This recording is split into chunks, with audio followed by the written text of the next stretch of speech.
Service Incentive Leave o SIL.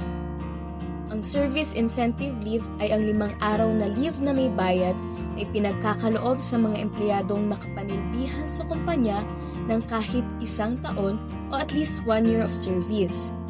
Ito ay maaaring gamitin ng empleyado bilang sick leave o vacation leave. Ano ang ibig sabihin ng at least 1 year of service? Ang ibig sabihin ng at least 1 year of service ng isang empleyado ay ang serbisyo niya sa loob ng 1 taon simula kung kailan siya na-empleyo. Ito man ay tuloy-tuloy o may patlang.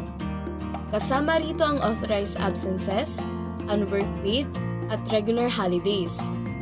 Sa madaling salita, kahit na may patlang ang attendance ng isang empleyado sa 1 taon, kung ito ay mga autorisado, maaaring ituring pa rin nakasama sa 1 taong serbisyo.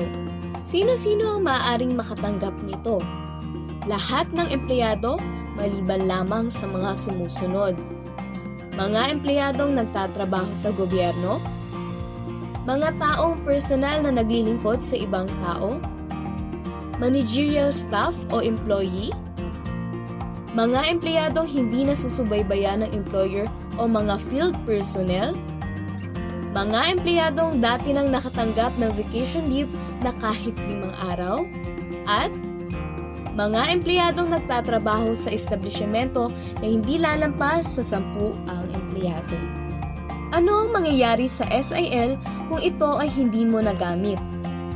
Kung hindi ito nagamit, maaari mong makuha ang katumbas na halaga nito batay sa arawang sahod at bilang ng leave benefits na hindi nagamit sa loob ng 1 taon. Para sa karagdagang impormasyon, maaari ninyong i-download ang Handbook on Workers' Statutory Monetary Benefits sa www.dole.gov.ph. At kung kayo ay may iba pang katanungan, maaari kayong tumawag sa aming hotline sa numerong 1349 o dumulog sa pinakamalapit na Dole office sa inyong lugar.